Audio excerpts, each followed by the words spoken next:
Units and measurements. ശരിക്കും chapter 2 ആയിട്ട് വരും. ആദ്യം ഫണ്ടമെന്റൽസ് ഓഫ് ഫിസിക്സ് എന്ന് പറയുന്ന ചാപ്റ്റർ ഉണ്ട്, അതിനുശേഷം ചാപ്റ്റർ 2 യൂണിറ്റ്സ് ആൻഡ് മെഷർമെന്റ്സ്.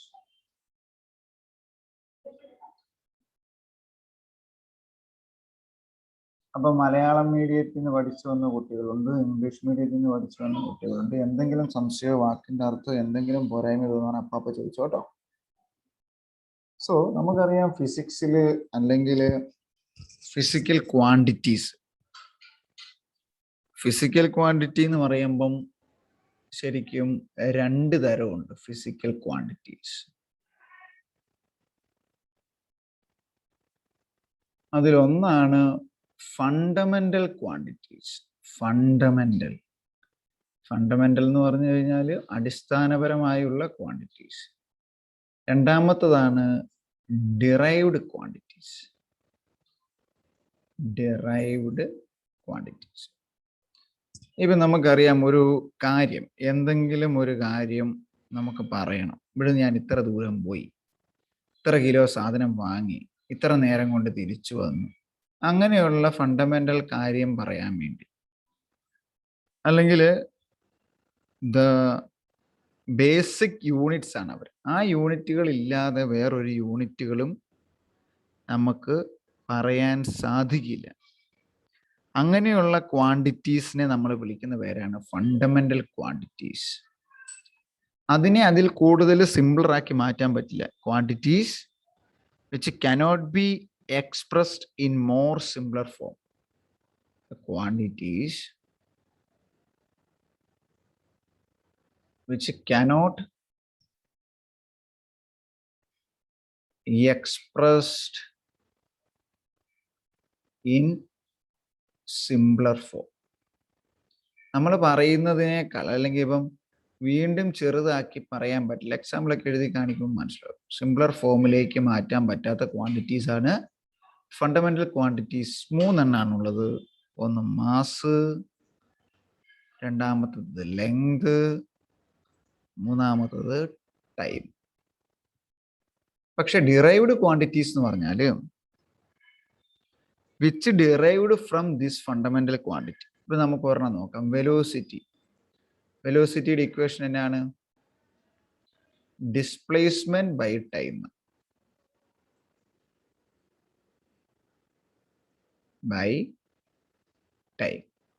അപ്പൊ ഡിസ്പ്ലേസ്മെന്റ് ഏതി വരും? ലെങ്തി വരും അല്ലേ? ലെങ്ത് ബൈ ടൈം ആവും. അപ്പൊ നോക്കി, the derived quantities, that the quantities which are derived from എവിടുന്ന?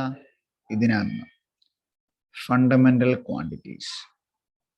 ഫണ്ടമെന്റൽ ക്വാണ്ടിറ്റീസ് ഉപയോഗിച്ച് പറയുന്ന ക്വാണ്ടിറ്റീസിനെ നമ്മൾ വിളിക്കുന്ന പേരാണ് ഡിറൈവ്ഡ് ക്വാണ്ടിറ്റി. വേറൊരു എക്സാമ്പിളാണ് ഏരിയ അല്ലെ? ഏരിയ എന്ന് പറഞ്ഞാൽ എന്നാ? ലെങ്ത് ഇൻറ്റു ബ്രെഡ്ത്ത്, അല്ലെ നീളം ഇൻറ്റു വീതി. അപ്പൊ അതും എങ്ങനെയാവും? ലെങ്തിന്റെ ഡയമെൻഷൻ അല്ലെ? എൽ ഇൻറ്റു എൽ അങ്ങനെ വരും.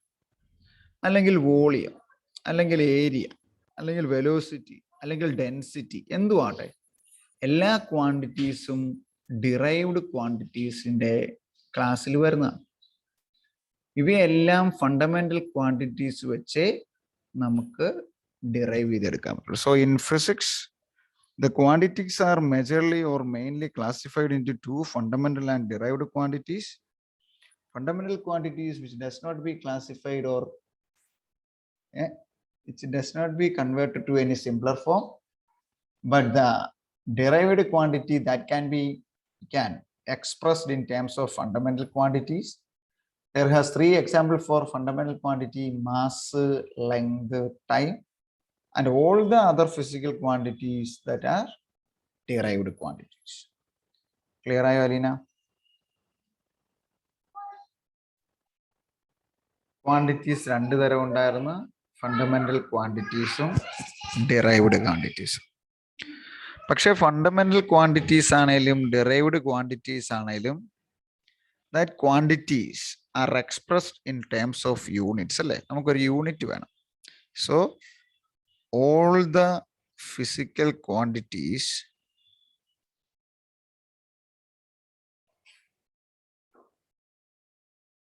are expressed in terms of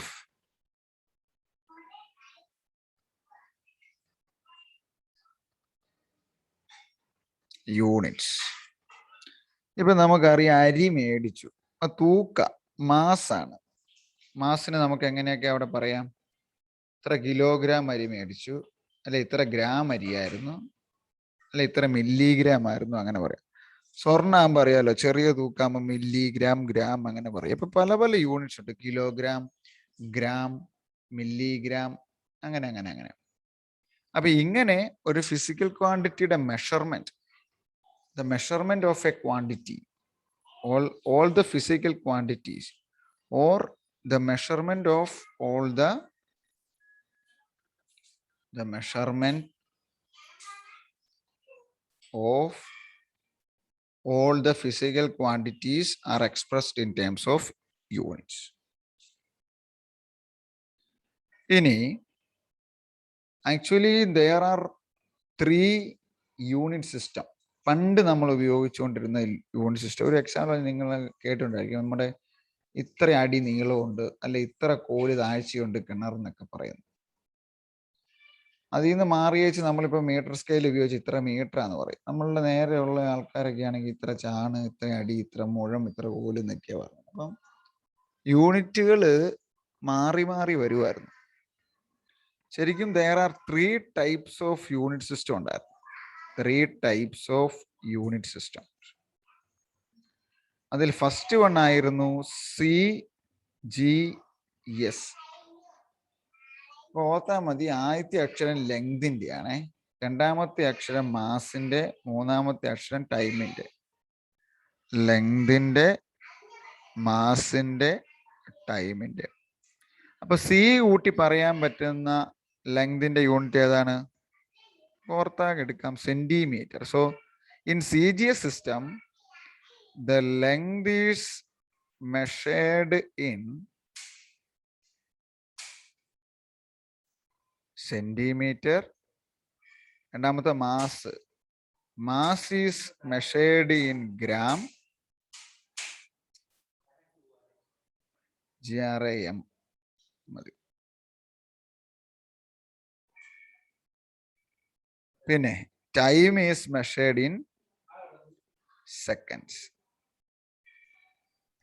അപ്പൊ അതായിരുന്നു ഏറ്റവും ആദ്യം പണ്ടുണ്ടായിരുന്നത് CGS സിസ്റ്റം. ആദ്യം നമ്മൾ ഉപയോഗിച്ചിരുന്ന ഒരു നമ്പർ സിസ്റ്റം ആയിരുന്നു CGS സിസ്റ്റം.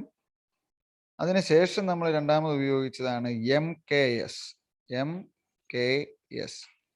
ഇതുപോലെ തന്നെ എമ്മിന് ലെങ്ത് എമ്മിലെ അളന്നെങ്കിൽ അത് ഏതായിരിക്കും പറയാവോ?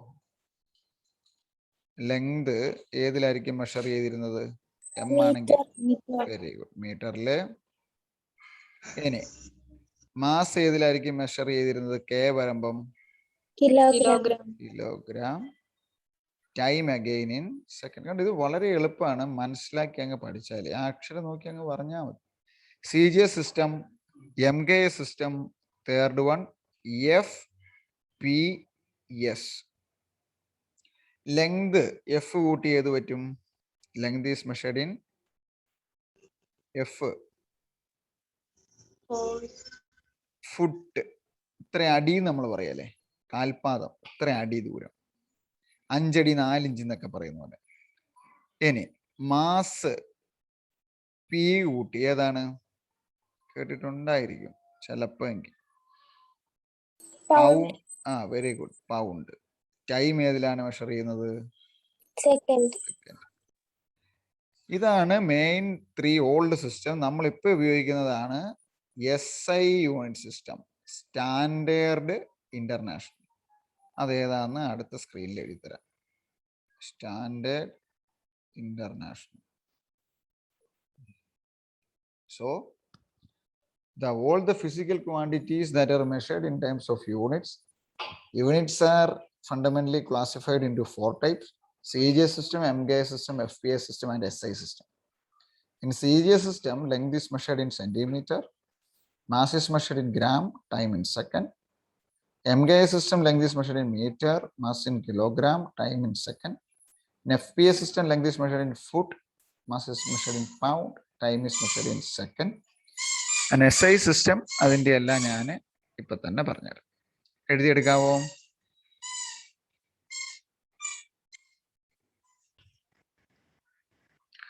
The SI system of units. നമുക്ക് പറയേണ്ട SI systems ആണ്. SI എന്ന് പറഞ്ഞാൽ നമ്മൾ എന്നാ പറഞ്ഞേ? Standard international. Standard international unit system. SI unit system. ശരിക്കും അതിനകത്ത് 7 യൂണിറ്റുകളാണ് പറയുന്നത്. 7 ഫിസിക്കൽ ക്വാണ്ടിറ്റി, അതിൻ്റെ യൂണിറ്റ്, അതിൻ്റെ സിമ്പൽ. നമുക്കൊരു കോളം വരച്ചെഴുതാം, അപ്പൊ പഠിക്കാൻ കുറച്ച് എളുപ്പമായിരിക്കും.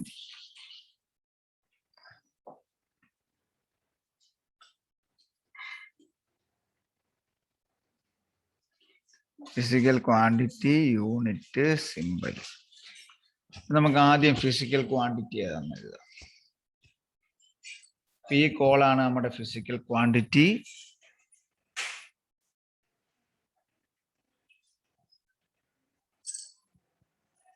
ഇത് അതിനെ റെപ്രസെന്റ് ചെയ്യുന്ന യൂണിറ്റ്സ്, ഇത് അതിൻ്റെ സിമ്പൽ.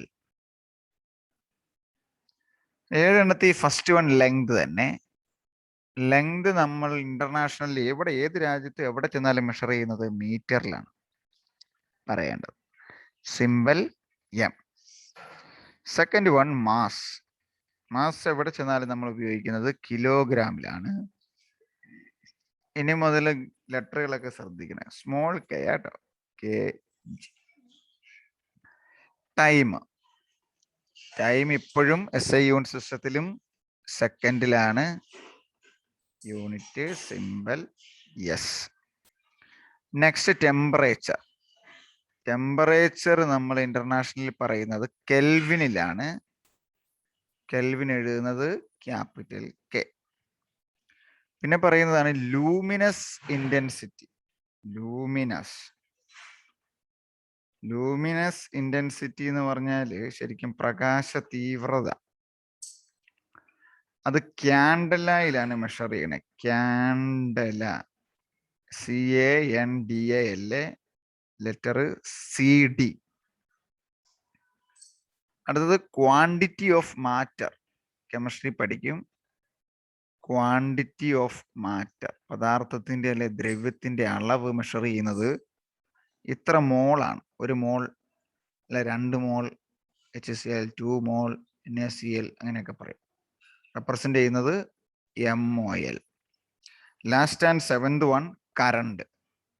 കറണ്ട് മെഷർ ചെയ്യുന്നത് നിങ്ങൾക്ക് അറിയാം, നേരത്തെ അറിയാവുന്ന. നമുക്ക് ആംപിയറിലാണ് മെഷർ ചെയ്യുന്നത്, letter A. So there are 1, 2, 3, 4, 5, 6, 7 physical quantities and the corresponding units and its symbols. Length meter, mass kilogram, time second, temperature Kelvin. ഇത് രണ്ടും നിങ്ങൾക്ക് ഇച്ചിരി പാടുള്ളതായിരിക്കും. ലൂമിനസ് ഇന്റൻസിറ്റി ക്യാൻഡല, ബാക്കിയെല്ലാം എളുപ്പമാണ്. ക്വാണ്ടിറ്റി ഓഫ് മാറ്റർ മോൾ കെമിസ്ട്രിയിലെ ഫസ്റ്റ് ചാപ്റ്ററിലുണ്ട്. Current, that is in ampere. These are called the fundamental unit systems അല്ലെങ്കിൽ fundamental units in SI system. അത് കുറച്ചുകൂടെ ശരി, ഇൻ സ്റ്റാൻഡേർഡ് ഇന്റർനാഷണൽ സിസ്റ്റം. അതെന്നാ വെച്ചാൽ ഫണ്ടമെന്റൽ കഴിഞ്ഞ ഇനി 2 എണ്ണം നമ്മൾ സപ്ലിമെന്ററിയോടെ പറയും. Supplementary units. Supplementary units. അപ്പം സപ്ലിമെന്ററി യൂണിറ്റ്സ് ഏതാന്ന് ചിലപ്പോൾ എക്സാമ്പിൾ ആയിട്ട് വല്ലതും ബ്രാക്കറ്റ് 1 മാർക്കിന് വല്ലതും ചോദിച്ചാൽ ഇതെല്ലാം ഫണ്ടമെന്റൽ ആണെന്ന് അറിഞ്ഞിരുന്നേക്കണം. അപ്പം ഫണ്ടമെന്റൽ യൂണിറ്റ് സിസ്റ്റം ഈ 7 എണ്ണത്തിന് പുറമെ there are 2 supplementary unit system. 2 supplementary unit systems ഉണ്ട്. അതിൽ ഫസ്റ്റ് വൺ ആണ് പ്ലെയിൻ ആംഗിൾ മെഷർ ചെയ്യാൻ ചോദിക്കുന്നത് കേട്ടോ 1 മാർക്കിന്.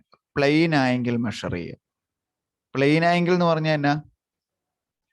ആംഗിൾ എന്ന് പറഞ്ഞാൽ നമുക്കറിയാം കോണളവ്. പ്ലെയിൻ, ഒരു പ്ലെയിൻ. ഇപ്പൊ ഈ ബോർഡിൽ തന്നെയാണെങ്കിൽ ഇങ്ങനെ ഒരു ആംഗിൾ അളക്കുവാണ്. ഇതിപ്പോൾ 30 ഡിഗ്രി ആണെങ്കിൽ ആ ഡിഗ്രീനെ നമ്മൾ മെഷർ ചെയ്യുന്ന യൂണിറ്റ് എന്ന് പറയുന്നത് ഈ റേഡിയൻ ആയിട്ടാണ്. റേഡിയൻ. പ്ലെയിൻ ആംഗിൾ അളക്കാൻ ഉപയോഗിക്കുന്ന യൂണിറ്റിന്റെ പേരാണ് റേഡിയൻ. റേഡിയൻ കാണാൻ ഡിഗ്രീനെ, നമ്മുടെ ഡിഗ്രിയുടെ വാല്യൂ നമുക്കറിയാലോ, അതിനെ π/180 കൊണ്ട് ഗുണിക്കണം. ഡിഗ്രീനെ റേഡിയൻ ആക്കാൻ ഡിഗ്രി വാല്യൂവിനെ π/180 കൊണ്ട് ഗുണിക്കണം. പൈ എന്ന് പറഞ്ഞാൽ എത്രയാ? 3.14. അപ്പൊ ഡിഗ്രി ഇൻറ്റു 3.14 ഡിവൈഡഡ് ബൈ 180. ഇതാണ് റേഡിയൻ. ഇനി ഇത് വെച്ച് പരീക്ഷയ്ക്ക് ചിലപ്പോൾ ഒരു ചോദ്യം ചോദിക്കാറുണ്ട്, ഡിഫൈൻ 1 റേഡിയൻ. Define 1 radian. ഒരു റേഡിയൻ എന്തെന്ന് ഡിഫൈൻ ചെയ്യുക.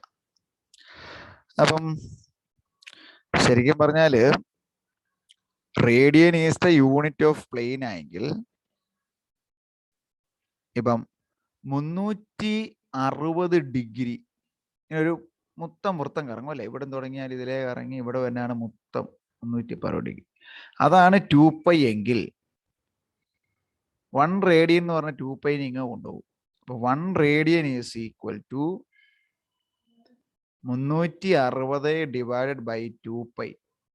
That's equal to 360 divided by 2 into 3.14. ഇത് പൈയുടെ വില ഏകദേശം 57 ഡിഗ്രി 18 മിനിറ്റ് എന്ന് കിട്ടും. ഇത് ഡിഗ്രി കഴിഞ്ഞ് അതിനകത്ത് വീണ്ടും മെഷർ ചെയ്യുന്നത്. നമ്മൾ കണ്ടിട്ടുള്ള പൊട്രാക്റ്റിൽ ഡിഗ്രി മാത്രമേ ഉള്ളൂ അല്ലേ. അതിനകത്ത് വന്ന സബ് ഡിവിഷനാണ് ഇത്ര ഡിഗ്രി ഇത്ര മിനിറ്റ്. 57 degree 18 minute MINUT. അപ്പൊ അതാണ് 1 റേഡിയൻ. അപ്പൊ പ്ലെയിൻ ആംഗിൾ മെഷർ ചെയ്യുന്ന സപ്ലിമെന്ററി യൂണിറ്റ് ആണ് റേഡിയൻ. ഡിഗ്രീനെ തന്ന റേഡിയൻ ആക്കാൻ π/180 കൊണ്ട് മൾട്ടിപ്ലൈ ചെയ്താൽ മതി. ഇനി 2π ആണ് 360 ഡിഗ്രി എങ്കിൽ ഒരു റേഡിയൻ എന്ന് പറഞ്ഞു കഴിഞ്ഞാൽ 360നെ 2π കൊണ്ട് മൾട്ടിപ്ലൈ ചെയ്യണം. അപ്പൊ അത് 57 ഡിഗ്രി 18 മിനിറ്റ് ആവും. രണ്ടാമത്തതാണ് സോളിഡ് ആംഗിൾ മെഷർ ചെയ്യുന്നത്. സോളിഡ് ആംഗിൾ എന്ന് പറഞ്ഞു കഴിഞ്ഞാൽ നമുക്കറിയാം, ആംഗിൾ എന്ന് പറയുമ്പം ഒരു പീസ് ആയിരിക്കും അല്ലെ, ഒരു കഷ്ണം മുറിഞ്ഞതുപോലെ ഇരിക്കും. അതായത് ഇപ്പൊ നമ്മൾ പറയുവാണെങ്കിൽ എന്നാ പറയണ, ഒരു ഒരു ഗോളിന്റെ ഷേപ്പ്, ഗോളോ ഒരു ഗോളം പോലെ ഇരിക്കും. അല്ലെങ്കിൽ സ്പിയർ, ഒരു സ്പിയറിന്റെ അകത്തുനിന്ന് ഒരു കഷ്ണം ഇങ്ങനെ ഒരു കോണിക്കൽ സെക്ഷൻ മുറിച്ചെടുത്തു കഴിഞ്ഞാൽ നമ്മൾ ഈ കുമ്പിള് കൂട്ടിയ പോലെ ഇങ്ങനെ ഇരിക്കും അല്ലേ. ഇവിടെ ഉണ്ടാവും, ഇവിടെ ഉണ്ടാവും, ഇവിടെ ഉണ്ടാവും, ഇവിടെ ഉണ്ടാവും. ഇതിനെ നമ്മൾ വിളിക്കുന്ന പേരാണ് solid angle. It's a part of a sphere rigid body. അതിനകമൊക്കെ ഉണ്ടായിരിക്കും. അതിന്റെ ആംഗിൾ മെഷർ ചെയ്യുന്ന യൂണിറ്റ് രണ്ടാമത്തെ സപ്ലിമെന്ററി യൂണിറ്റ് ആണ്. ആദ്യത്തെ ഏതായിരുന്നു? റേഡിയൻ. രണ്ടാമത്തെ സപ്ലിമെന്ററി യൂണിറ്റ് ആണ് steradian. STERIDIAN. DIAN. It is used to measure solid angle of a sphere. ശരിക്കും പറഞ്ഞാൽ യൂണിറ്റ് എന്നുള്ള ഹെഡിങ് തീർന്നു. Solid angle of a sphere.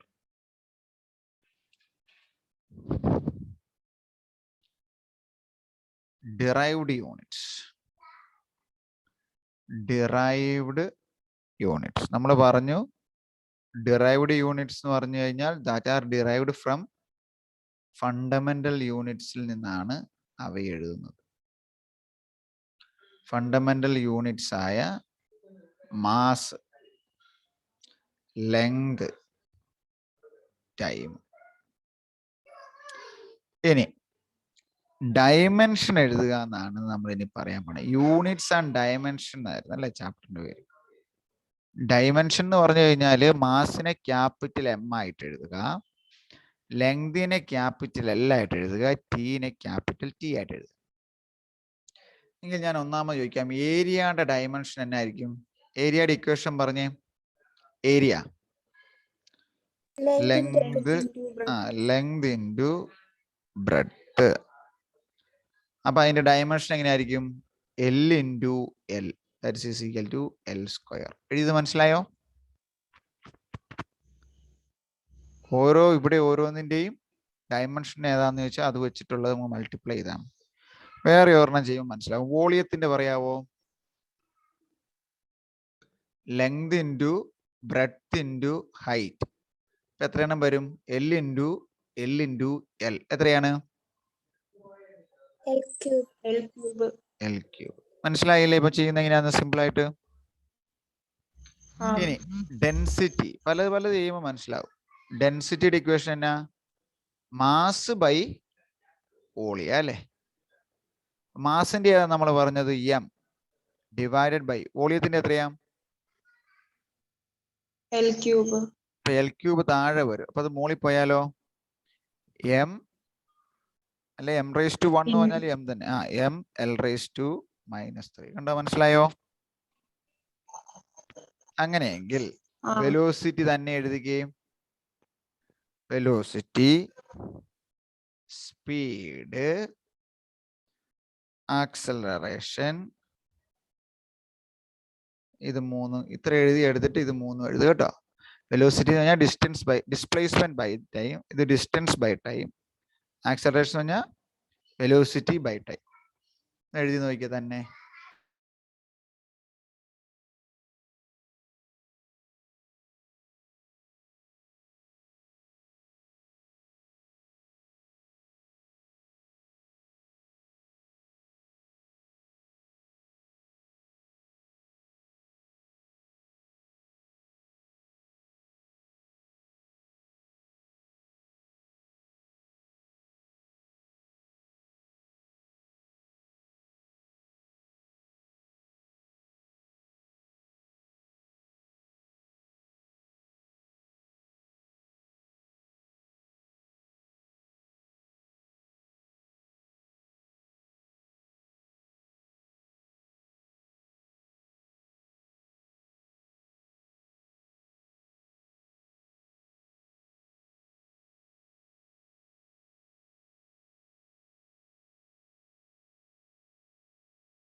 ശരി, നോക്കാം നമുക്ക്. വെലോസിറ്റി എന്ന് പറഞ്ഞാൽ distance by displacement by time അല്ലേ? ഡിസ്പ്ലേസ്മെന്റ് ആ ഓർഡറിൽ എഴുതി പഠിക്കണം, അതുകൊണ്ട് ആദ്യമായിട്ട് ചെയ്യുന്നതുകൊണ്ട്. അപ്പം L by T or L T raise to -1 കിട്ടിയായിരുന്നോ? ഇത് കിട്ടിയായിരുന്നോ അലീന? ഇല്ല. ഓക്കെ, എങ്ങനെയാ കിട്ടിയേ? അത് ടൈമിന്റെ അവിടെ ഞാൻ സെക്കൻഡിന്റെ എസ് കൊടുത്തത്. ഇല്ല കേട്ടോ, ഡയമെൻഷൻ എഴുതാനാണ്. യൂണിറ്റ് അല്ല നമ്മളുടെ ഹെഡിങ്. ഡിറൈവ്ഡ് യൂണിറ്റ്സിലെ എല്ലാ സാധനങ്ങളെയും dimensional notation, dimension, units and ഡയമെൻഷനിലെ രണ്ടാമത്തെ ഹെഡിങ് ഡയമെൻഷൻ നമ്മൾ എഴുതുന്നത്. അടുത്തത് ഡിസ്റ്റൻസ് ബൈ ടൈം അല്ലേ? സ്പീഡ്. ഡിസ്റ്റൻസിന്റെ എന്നാ? വീണ്ടും എൽ തന്നെ, L by T, that also L T raise to -1. Acceleration എന്ന് പറഞ്ഞാൽ എന്നാ? Velocity by time. നമ്മൾ നോക്കണം വെലോസിറ്റിയുടെ എൽ ബൈ ടി ഓൾറെഡി, അതേ ബൈ ടൈം. ഇപ്പൊ അടിയിൽ 2 ടി വരും അല്ലേ? L by T square = L T raise to -2. ഇങ്ങനെയാണ് ചെയ്യേണ്ടത്. ഇതിപ്പോ ഇവിടം വരെയുള്ള എക്സാമ്പിൾ തന്നേക്കുന്നതും കൂടെ എഴുതി പഠിച്ചിട്ട് മുഴുവൻ വായിച്ച് മനസ്സിലാക്കി പഠിച്ചിട്ട് വന്നു കഴിയുമ്പോൾ അടുത്ത ക്ലാസ്സിൽ കൂടുതൽ വലിയ force, pressure, work, power, energy, kinetic energy, potential energy എല്ലാം ഞാൻ ചെയ്യിപ്പിക്കാം. ഇതെങ്ങനെയാണ് എഴുതുന്നതെന്ന് ഇപ്പം ഏകദേശം മനസ്സിലായില്ലേ? ഒരു ഫണ്ടമെന്റൽ രീതി എഴുതുന്നത്. ആ രീതി വെച്ച് ഇവിടം വരെയും പഠിപ്പിച്ചത് എഴുതി പഠിച്ച് വായിച്ച് റെഡി ആയിട്ട് വാട്ടോ.